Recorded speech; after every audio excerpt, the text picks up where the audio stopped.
Le long de la côte atlantique, au nord-est des États-Unis, la ville de New York est établie sur un groupe d'îles. L'une d'entre elles s'étire sur 21 km en longueur contre 4 en largeur. C'est sur cette terre que les premiers colons européens débarquent. Manhattan. L'île apparaît comme l'aboutissement d'un rêve pour les expatriés venus d'Europe au XIXe siècle. Mais très vite, on manque d'espace. Les immigrants sont tellement nombreux qu'il faut les canaliser. Ellis Island deviendra le centre de sélection et d'enregistrement des nouveaux arrivants qui affluent de partout pour alimenter un étonnant melting pot.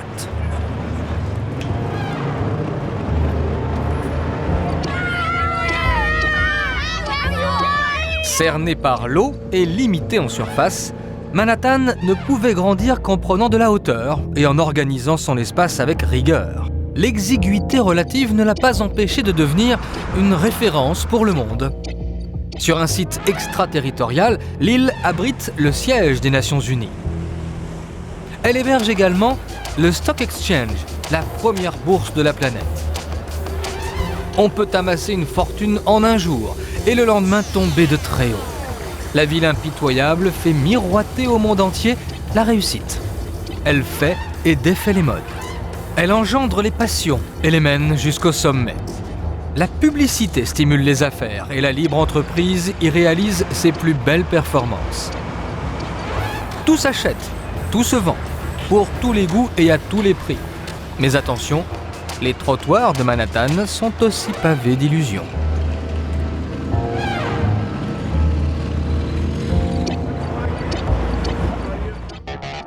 L'île de Manhattan est loin d'être isolée.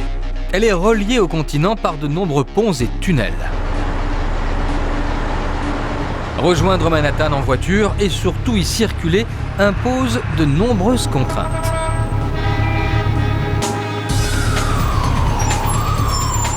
Pour éviter la congestion, tout est fait pour dissuader l'automobiliste de pénétrer sur l'île avec sa voiture, à commencer par la rareté et le coût des parkings.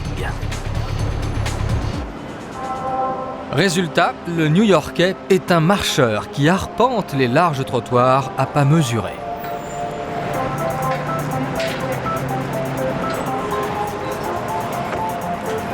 Il est aussi adepte du métro qui traverse Manhattan sur sa longueur et du bus pour traverser l'île en largeur.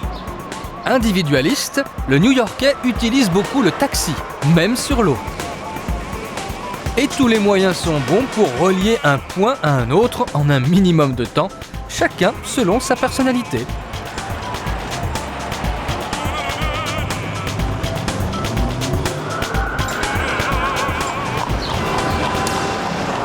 Et les moyens du passé rivalisent fièrement avec les moyens du présent.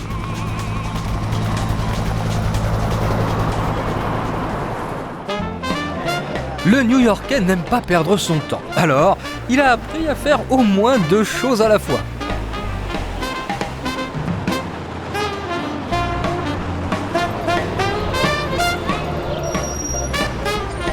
Quel que soit l'endroit où il se trouve, il a aussi appris à s'affranchir de l'univers trépidant qui l'entoure, à s'isoler. Pouvoir s'isoler pour le New-Yorkais, c'est le luxe suprême.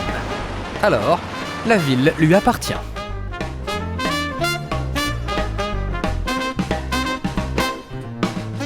New York est devenue une des villes les plus sûres des États-Unis. La chasse au crime a eu d'importants effets depuis la fin des années 1990. Du coup, les New-Yorkais profitent encore plus de la vie. Ils sont toujours prêts à manifester leur joie de vivre selon leurs convictions. Mais si on touche à leurs prérogatives, ils peuvent protester pour rester libres de leur choix. S'il est individualiste, le New-Yorkais peut aussi être convivial. Même si la ville a versé dans la démesure, elle a conservé une atmosphère humaine. D'ailleurs, on est très attaché à la qualité de la vie à New York. La forme physique et la santé s'entretiennent avec méthode.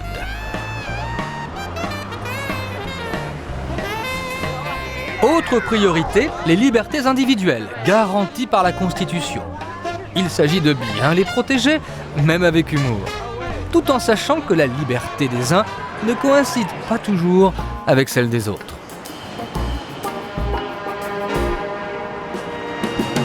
Toutes les religions ont pignon sur rue à New York. La liberté de culte est aussi ancienne que la ville. Et comme dans ce domaine aussi il y a compétition, les religions rivalisent d'imagination pour recruter les fidèles.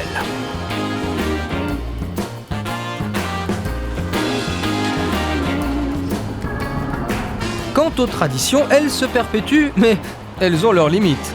En tout cas, les opinions se croisent sans se heurter. On n'a pas de pétrole à New York, mais les bonnes idées jaillissent partout. Ainsi, pour être à la portée de tous, l'art est descendu dans la rue. La ville possède des musées d'une immense richesse, tellement riches que leurs murs sont déjà des œuvres d'art. Mais ces lieux ne sont pas des ghettos. À New York, la culture déborde largement sur les trottoirs.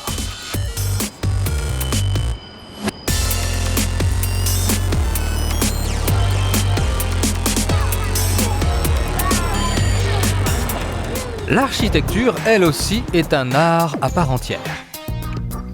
Les constructions ici ont toujours été à la pointe de la recherche et de la créativité pour dessiner un paysage urbain unique.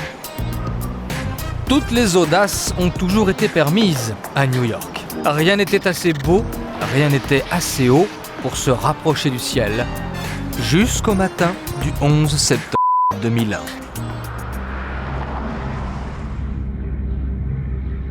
Au sud de l'île, les tours du World Trade Center dominaient Manhattan du haut de leur démesure. New York n'oubliera jamais ce jour-là. Le temps a passé, l'envie de croquer dans la grosse pomme, le symbole de la ville, l'envie d'entreprendre et l'envie de réussir ont repris le dessus. La passion du succès prend vite des proportions démesurées à New York. Simplement parce que tout est plus grand qu'ailleurs. Toujours plus grand, toujours plus haut, ce pourrait être la devise de la ville. L'entrée de l'église se trouve au niveau du trottoir et le clocher, 15 étages plus haut. Jalousement protégés, les espaces verts s'adaptent aussi à la verticale. Malgré la rareté de l'espace, la nature conserve de beaux pieds-à-terre en plein cœur de Manhattan. Les îlots de verdure font l'objet de soins attentifs. Échange de bons procédés, les arbres donnent leur oxygène à la ville et la ville les récompense en les parant de lumière. Grâce à la couleur des arbres, Manhattan n'oublie pas les cycles de la nature. La nature peut avoir des sautes d'humeur. Le temps change vite et les saisons sont marquées d'un caractère souvent fougueux. La ville se laisse emporter par ses passions, mais elle garde son principal repère, la liberté. New York's Mega Millions jackpot is now $280 million. So avoid the lines and buy your tickets now for the largest jackpot. Times Square, l'épicentre de New York. Impossible d'échapper à l'encerclement des billboards, les panneaux publicitaires géants qui s'enchaînent dans un tourbillon incessant. Les communiqués des agences de presse se glissent entre les messages promotionnels et les campagnes de recrutement de l'armée. Times Square est parfois surnommé le carrefour du monde. D'ailleurs, d'après un dicton, si vous cherchez quelqu'un, postez-vous sur Times Square, il finira par y passer un jour.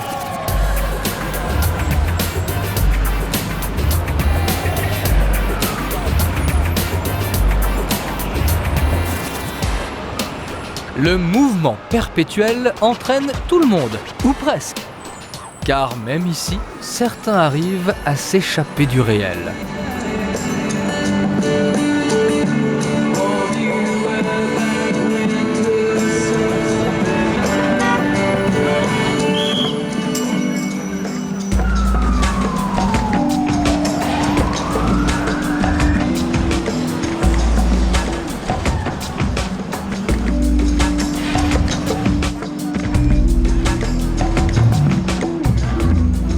Les préposés à la circulation arrivent eux aussi à prendre leur distance.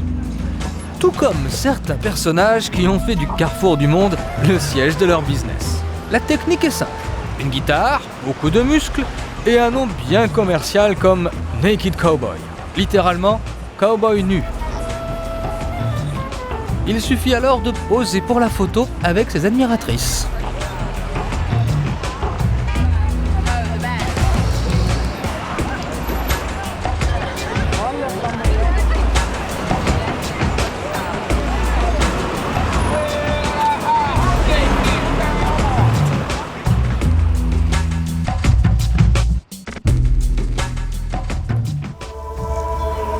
Quand le jour décline sur Manhattan, la vie ne ralentit pas, au contraire. La pénombre s'immisce entre les immeubles et à Times Square, l'éclairage électrique prend le relais.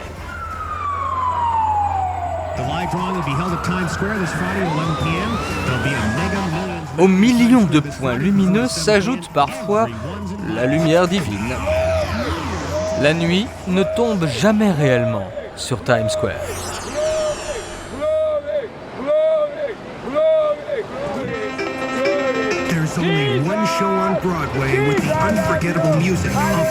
Times Square brille de tous ses feux sur une partie de Broadway que l'on surnomme la Voie lactée.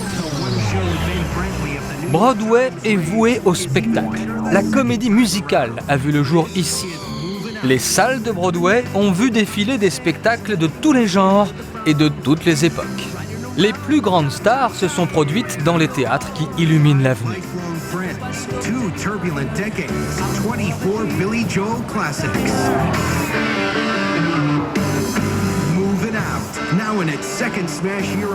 Lorsqu'on est comédien à Broadway, on saisit la chance où elle disparaît à jamais. 212-307-4100 or visit Ticketmaster.com. Use your Visa card, the official card of Movin' Out. Cast recording available. Wall Street, église de la Trinité, 5 heures du matin. Le Financial District, le quartier de la finance, dort toujours.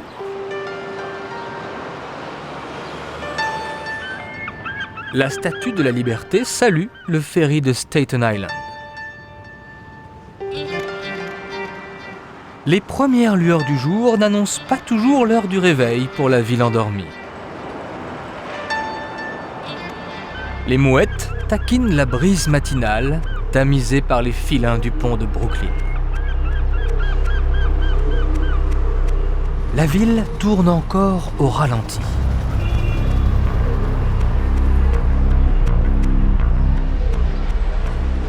Au pied du pont, la journée a déjà commencé depuis longtemps au Fulton Market, le marché aux poissons.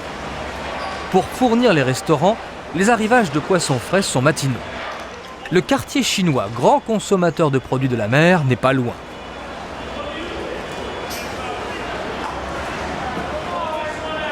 Mais le marché aux poissons ne sera bientôt plus qu'un souvenir. En effet, les lois fédérales interdisent la vente de produits de la mer en plein air. L'activité se délocalise vers le Bronx, où l'espace disponible est bien plus vaste et les installations bien plus modernes.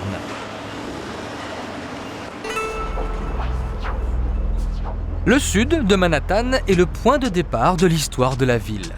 Une histoire jadis étroitement liée à l'activité du port.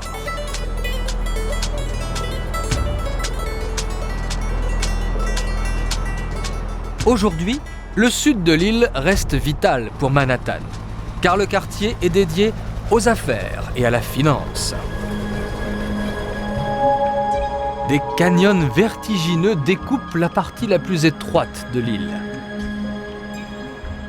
Au pied des façades qui tombent en chute libre sur les rues, des colonnades à la grecque soulignent la solidité des institutions financières basées ici. Nous sommes en plein cœur du capitalisme américain, retranché derrière sa rue emblématique, Wall Street.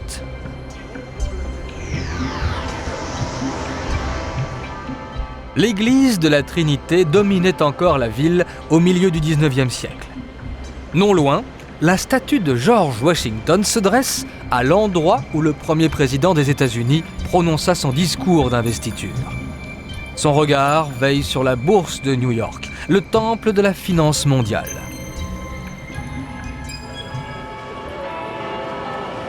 Wall Street, midi. Réglés comme des horloges, les employés quittent leur bureau. C'est l'heure de la pause. Un répit très bref, car le temps ici vaut de l'or.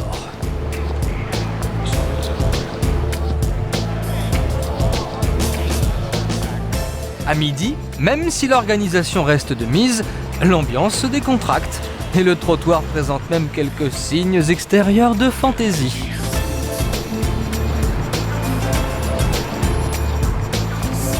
Mais tout cela reste du business dans un quartier où il est facile de se faire plumer. Certaines corporations en profitent pour se faire entendre, quitte à occuper l'outil de travail.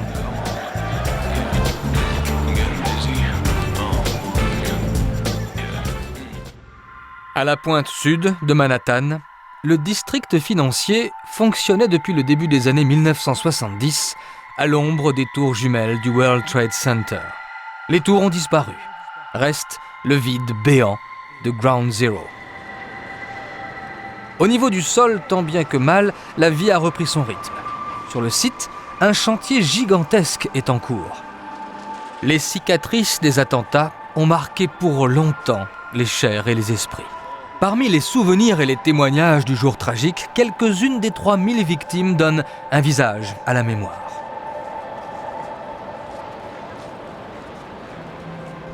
Car Ground Zero n'est pas qu'un chantier, c'est aussi un mémorial. La compassion, le recueillement et la prière imprègnent les lieux. Certains personnages aux allures de prophètes avancent des théories très personnelles sur les circonstances de la catastrophe. L'élément le plus important à retenir de cette attaque terroriste, la tragédie du 11 septembre, c'est qu'elle est arrivée l'année 1 du millénaire. Tout ce qui arrive la première année d'un millénaire devient automatiquement un repère chronologique. Quand on sera en 2020, on dira on est en l'an 20 après la tragédie.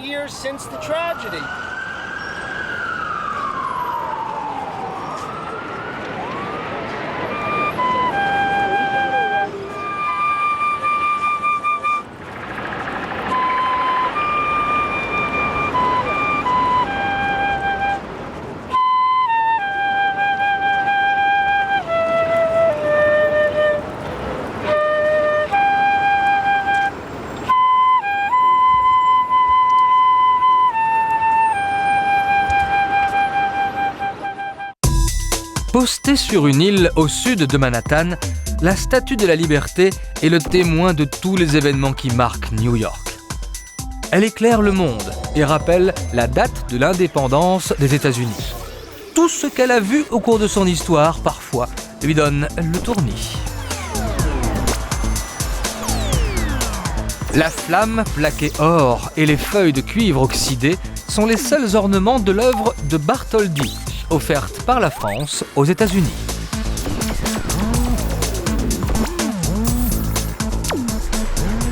La Statue de la Liberté offrait aux immigrants le premier visage de New York, un symbole de justice et d'espoir à partager avec le reste du monde.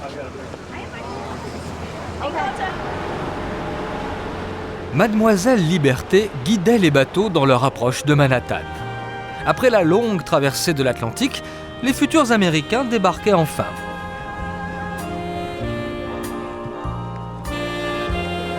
À Battery Park, un monument rappelle leur arrivée et la hauteur de leurs espérances. Mais le rêve n'est pas toujours facile d'accès. Une sphère de bronze endommagée évoque les victimes du 11 septembre. Heureusement, la Liberté est désormais sous haute protection.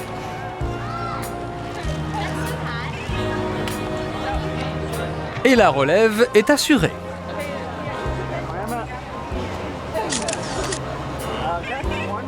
Miss Liberty est adorée à New York. On aime aussi l'oncle Sam. Et l'oncle Sam aime qu'on l'aime.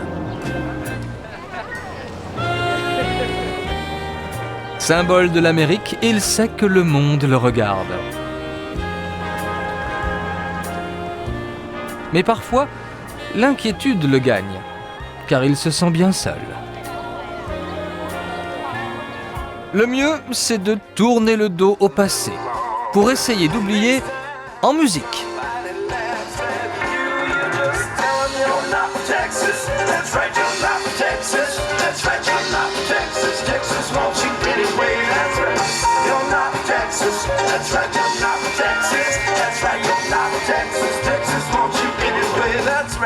You're not from Texas, that's right, you're not. Texas wants you anyway, that's right. You're not from Texas, that's right, you're not from Texas, that's right, you're not from Texas. Texas wants you anyway, that's right. You're not from Texas, that's right, you're not from Texas, that's right, you're not from Texas. Texas wants you anyway, Texas wants you.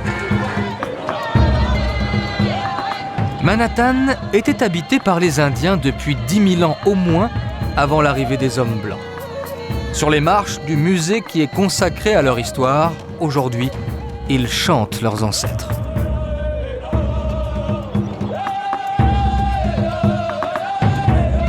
Un monument rappelle qu'ils vendirent l'île de Manhattan en 1625 pour quelques dollars de pacotille.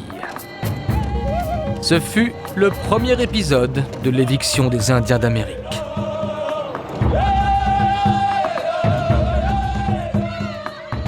Aujourd'hui, un mouvement est né qui s'efforce d'attirer l'attention sur leur sort.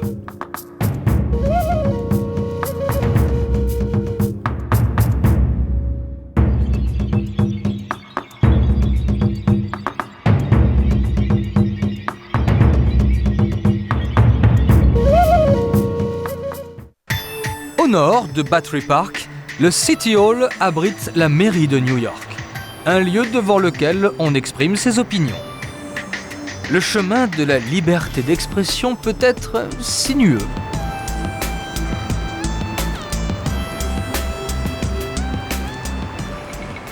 En face, les adeptes du tai chi s'adonnent à leur discipline, hermétique au monde extérieur. La balayeuse, elle aussi, vit dans son propre monde. C'est le cas pour chacun à New York, même pour les pigeons.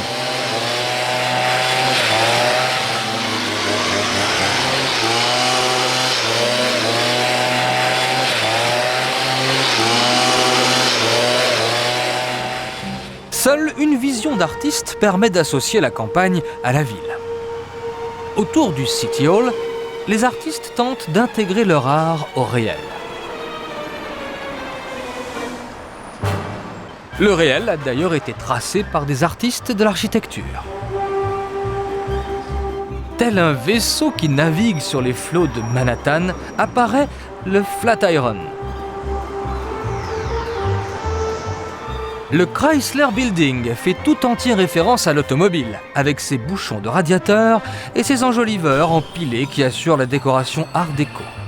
Une marque concurrente répliqua avec l'Empire State Building, qui resta longtemps le plus haut du monde. Et puis, il y a tous les autres, comme le Lipstick Building, en forme de tube de rouge à lèvres.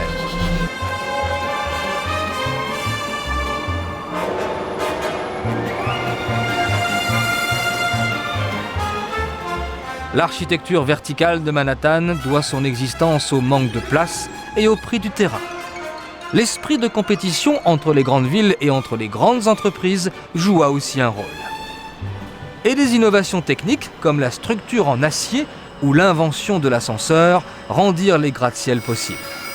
Le reste est une affaire de créativité, d'imagination et d'intégration dans l'environnement.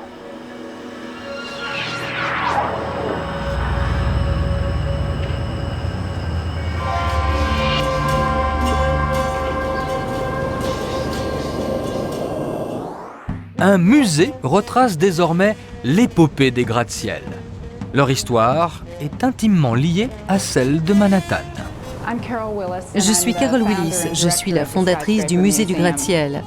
Le gratte-ciel est né à Chicago, mais c'est à New York, puis dans d'autres grandes villes, que les techniques de construction ont évolué. Une des activités du musée, c'est retracer l'histoire des gratte-ciels, c'est-à-dire comprendre les gratte-ciels depuis le 19e siècle, aujourd'hui et dans le futur. Pour remplacer le World Trade Center, le projet de la Freedom Tower a été retenu. L'édifice permettra au Soleil de mettre en évidence l'emplacement des tours jumelles. Ainsi, l'histoire de Manhattan est écrite sur la ligne d'horizon tracée par ces gratte-ciels. On me demande souvent qu'est-ce qu'un gratte-ciel, combien d'étages ça peut avoir, lequel a été le premier. Gratte-ciel, c'est un mot qui évoque la romance et l'ambition, alors que les mots building ou immeuble élevé signifient quelque chose de plus banal ou ordinaire. Gratte-ciel, ça a déjà quelque chose de plus excitant. Il y a un rapport avec l'ego et l'ambition et je pense que ce mot correspond sans doute très bien à New York City. À l'aube du XXIe siècle, la skyline, la ligne d'horizon de Manhattan, laisse toujours apparaître certains éléments hors du temps. Perchés sur le toit des buildings, les water tanks, des citernes venues du XIXe siècle, permettent l'alimentation en eau des édifices. À l'époque, il était impossible d'obtenir une pression d'eau suffisante dans les immeubles qui dépassaient 6 étages. On inventa des réservoirs en bois de cèdre qui conservent l'eau à une température à peu près constante. Une technique efficace, toujours employée aujourd'hui, même si on s'efforce de camoufler les réservoirs.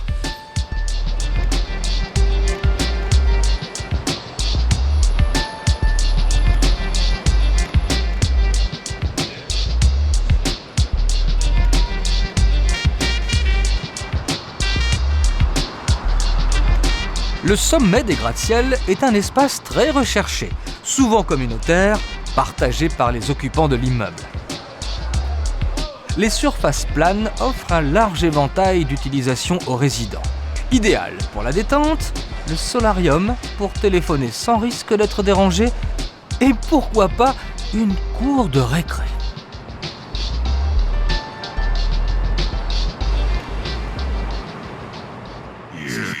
Manhattan est faite d'une multitude de quartiers. Leurs caractéristiques sont d'ordre social ou ethnique. Exemple, Chinatown.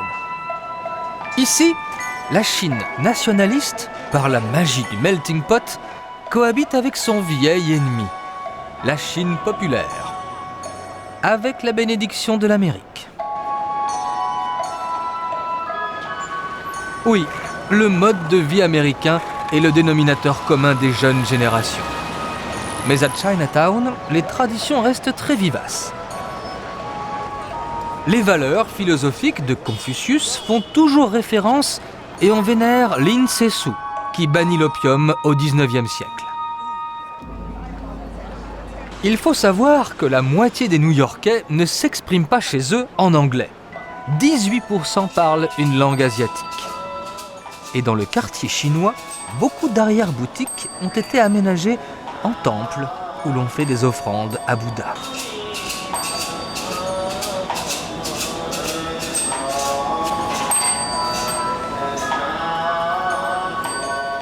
Les Chinois sont les rois du commerce.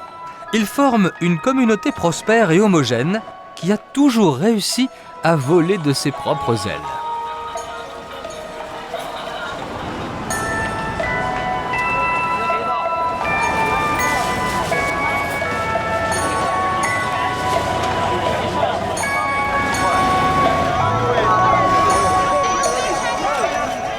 Les Chinois vivent ici comme chez eux.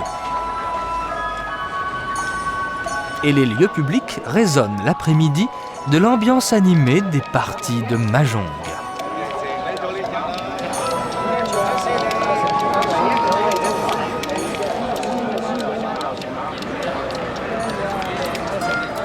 Chinatown annexe lentement mais inexorablement le quartier voisin de Little Italy, la Petite Italie. Un quartier haut en couleur qui défraya la chronique à l'époque où la mafia y réglait ses comptes. L'organisation criminelle y trouva longtemps le terrain idéal pour ses activités au sein d'une population d'immigrés venus d'Italie du Sud et de Sicile. L'intégration des Italo-Américains dans la société new-yorkaise est une des mieux réussies. Et ce qui reste de Little Italy est pratiquement devenu une simple attraction touristique. Dans la partie sud de Manhattan, de nombreux quartiers plus ou moins étendus préservent jalousement leur identité et mènent une existence quasi autonome. Ainsi, le Village, ou Greenwich Village, regroupe une communauté d'artistes et d'intellectuels dont le point de ralliement est l'Arc de Triomphe de Washington Square.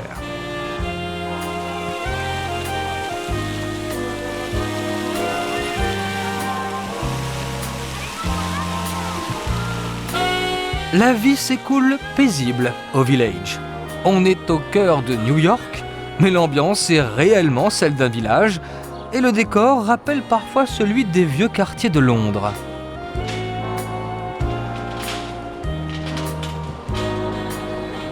Le quartier fut effectivement un village dont on a conservé l'ancien tracé des rues. De nombreuses maisons témoignent de la touche hors norme du Village. Exemple, Twin Peaks, aménagé en 1926 pour stimuler la créativité artistique de ses occupants. Ou encore, le 75,5 Bedford Street, la façade la plus étroite de New York. Les loyers sont montés en flèche aujourd'hui au Village.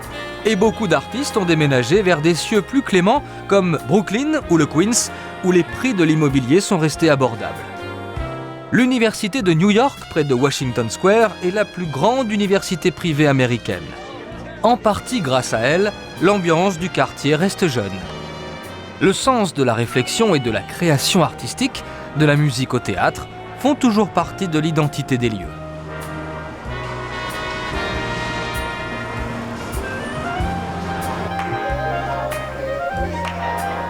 La notoriété et le succès du Village ont fait fuir certains anticonformistes, mais d'autres sont bien décidés à y faire de vieux os.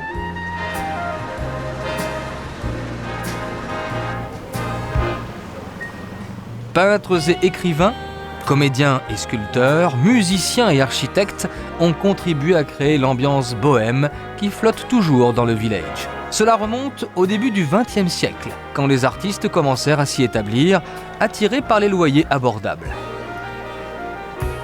Beaucoup de choses ont changé dans les rues du quartier, où flotte un air chic et branché.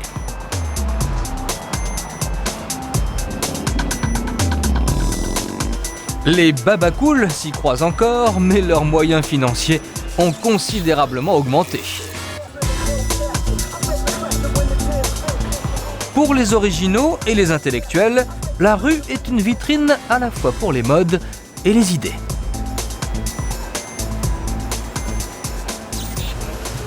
Certains regardent pourtant l'évolution des idées d'un regard sévère. À Sheridan Square, des sculptures de bronze célèbrent les droits acquis par les homosexuels. Une communauté qui a trouvé au Village une terre d'accueil où elle arbore fièrement ses couleurs.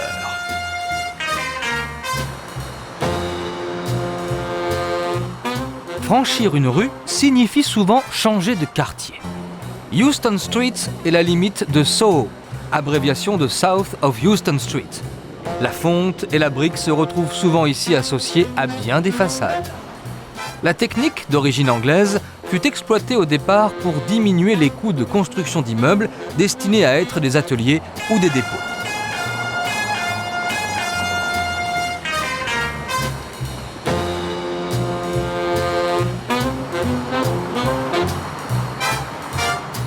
Les anciens bâtiments industriels de Soho connaissent aujourd'hui une deuxième vie.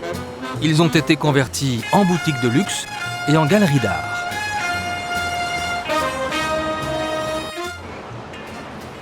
Canal Street marque la limite de Tribeca, le triangle sous Canal Street. Le quartier a pris le relais quand les loyers de Soho ont crevé les plafonds. Et maintenant, rançon du succès, les loyers de Tribeca atteignent eux aussi des sommets.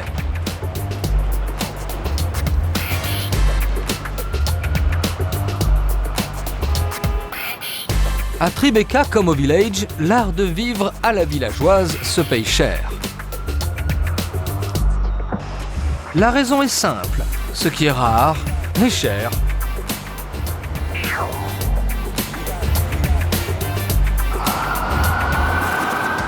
La mutation d'un quartier se déroule toujours selon le même schéma.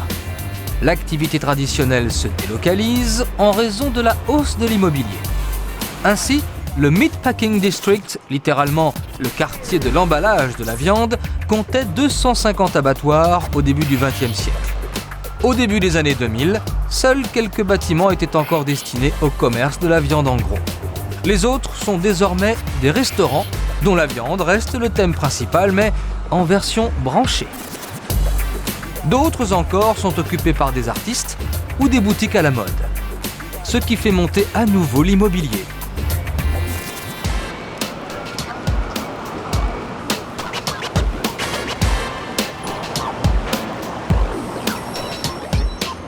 Et le dernier cri au Meatpacking District, c'est d'arriver à concilier les styles.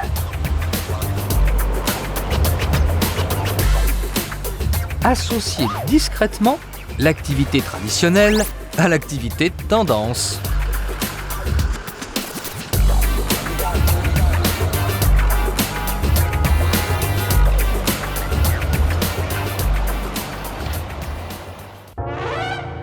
Plus à l'ouest, à Chelsea, le long de l'Hudson, certaines piers, d'anciennes jetées, offrent un précieux espace facilement transformable. C'est ici que les transatlantiques accostaient jadis. Ils ont cédé la place à une flottille de luxe où l'esprit de New York se résume un peu vite aux attributs de la richesse. L'esprit de l'Amérique ici, c'est l'argent.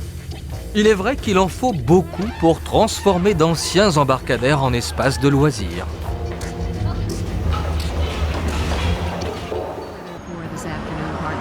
Still a slight chance of showers, highs in the lower 80s tonight. Right, because of your chance for independence from your old, worn-out, been-around-the-block a few too many times furniture. Listen to this. During Huffman Coos 4th of July sale, everything is on sale with no monthly payments and no... Bowery, une avenue qui, dans la course à l'argent, est loin d'être la voie royale. Pour ceux qui la hantent d'ailleurs, souvent, elle ne conduit nulle part. New York ne réussit pas à tout le monde. Beaucoup restent sur la touche. La misère à Manhattan peut être de l'autre côté de la rue.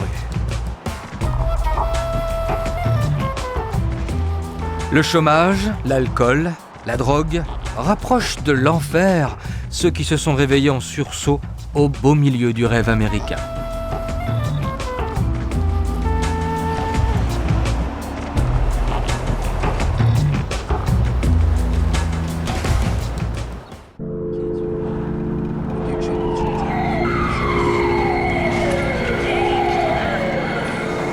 Plus au nord, du côté de la 40e rue et de la 8e avenue, un ancien quartier ouvrier était hier encore aussi déshérité que Bowery. On le surnommait Hell's Kitchen, cuisine de l'enfer. Mais aujourd'hui, les vieux théâtres qui s'étaient reconvertis dans le cinéma porno ont changé de main. D'un coup de baguette magique, le quartier s'est métamorphosé et des formes nouvelles se jettent à l'assaut du ciel. Le 11 septembre a été vite oublié dans le domaine de l'immobilier. La construction des tours Time Warner a été lancée l'année même de la tragédie.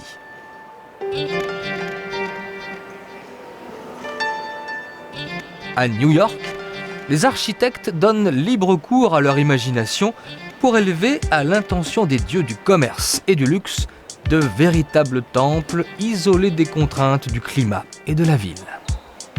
Question : tout cela est-il bien réel ? Au marché, les fleurs ne sont-elles pas trop belles pour être vraies ?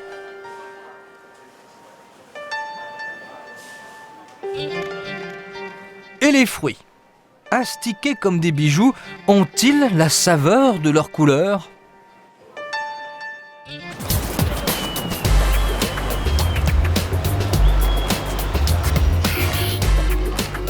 En face des centres commerciaux aseptisés, le pavé, la rue et le trottoir restent le domaine de la spontanéité.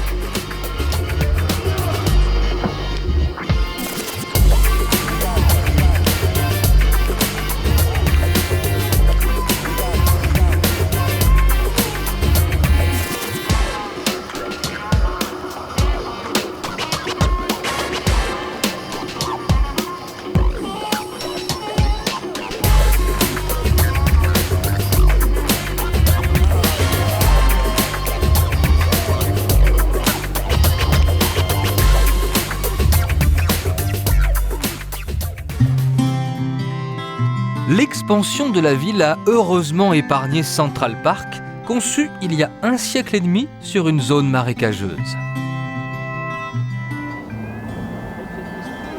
Les voitures peuvent, à heure fixe, traverser un territoire presque entièrement réservé aux promeneurs et à la végétation.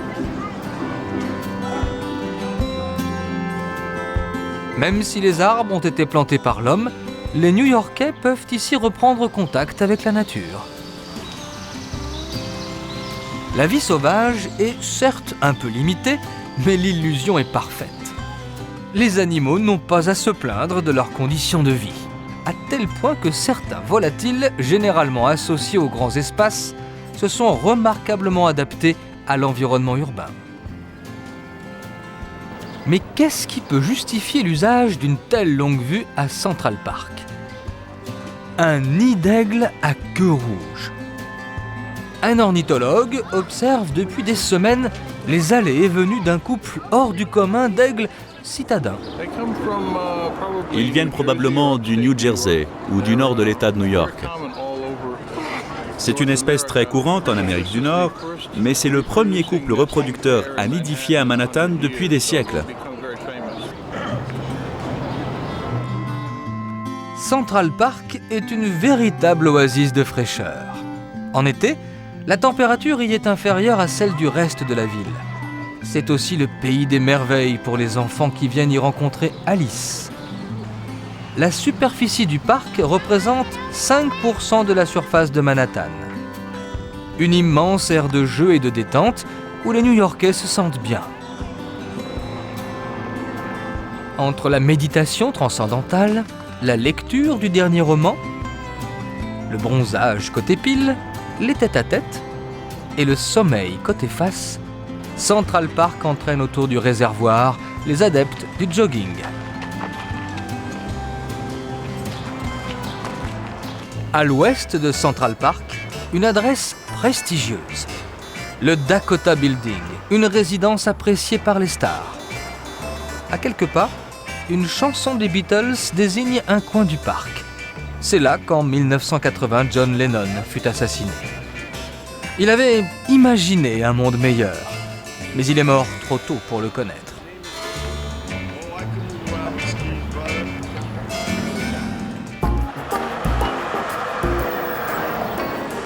Museum Mile est le tronçon de la 5e avenue qui borde le côté est du parc. On l'a surnommé ainsi tellement les musées y sont nombreux. La plupart occupent les immeubles de riches donateurs passionnés d'art. L'un des plus illustres musées au monde se trouve à la lisière du parc, le Met, le Metropolitan Museum of Art. L'établissement fut créé au XIXe siècle grâce à l'initiative d'artistes et de mécènes qui voulaient concurrencer les grands musées européens. Le Met fonctionne toujours avec 75% de fonds privés. La lumière naturelle met remarquablement en valeur le temple égyptien de Dendur, reconstitué pierre par pierre. Même chose pour la cour de style Ming, réaménagée par des artisans chinois. Les collections du musée s'étendent à tous les continents, à toutes les époques et à tous les domaines artistiques. Le département des peintures contient des œuvres majeures de Rembrandt, mais aussi une formidable collection des plus grands peintres du XIXe et du XXe siècle. Un trésor d'autant plus édifiant que beaucoup de tableaux ont été offerts par des particuliers. De Gauguin en Polynésie jusqu'à Monet à Giverny, l'inventaire est impressionnant. Sur le toit, les sculptures contemporaines évoquent l'habitat primitif de Manhattan, alors que l'été indien envahit le parc.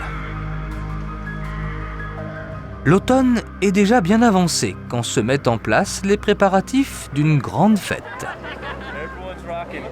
Joyeux Halloween! Halloween.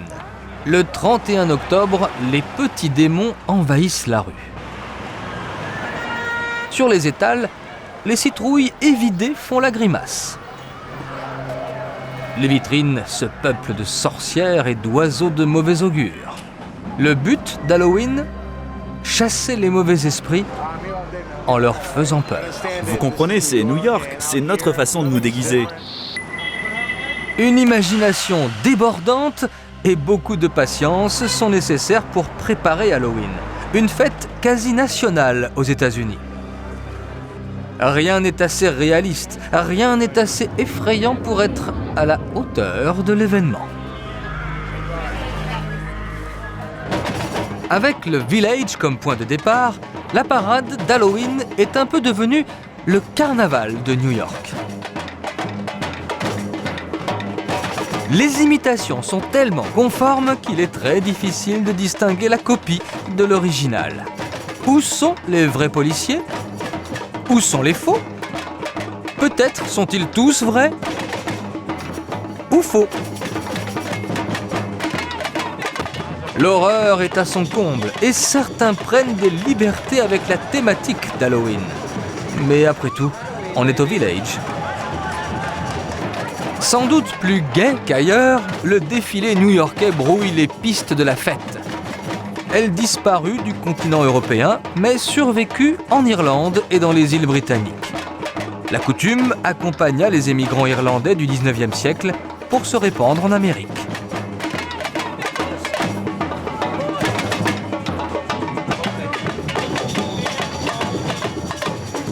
Sur le macadam de Manhattan, les groupes les plus cosmopolites se fondent dans un rythme endiablé.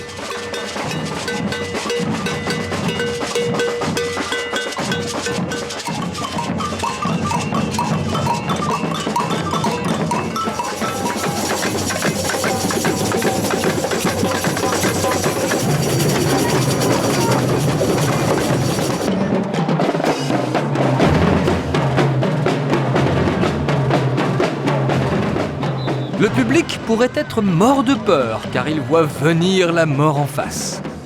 Halloween a lieu la veille de la Toussaint, avant le jour des morts.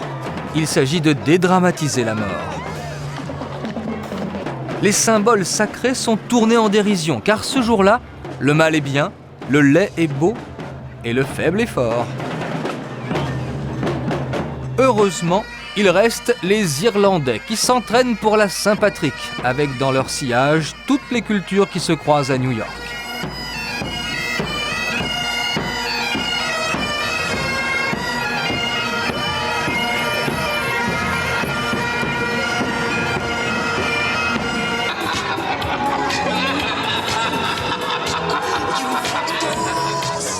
Les questions qui dérangent et les sujets qui fâchent sont abordés au milieu des chorégraphies les plus variées.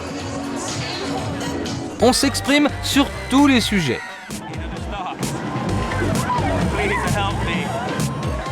Le pouvoir de l'argent, la justice, et bien sûr la politique et les politiciens, surtout les spécialistes des missions un peu trop vite accomplies.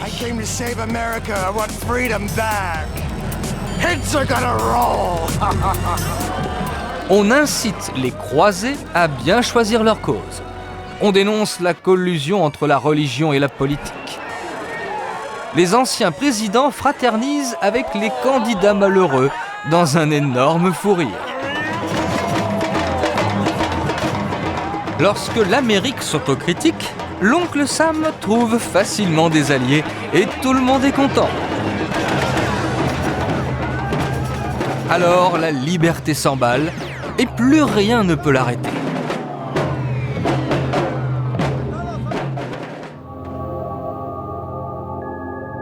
Manhattan brasse les idées et trace les destins. Elle brille de mille feux grâce à la démesure de ses passions.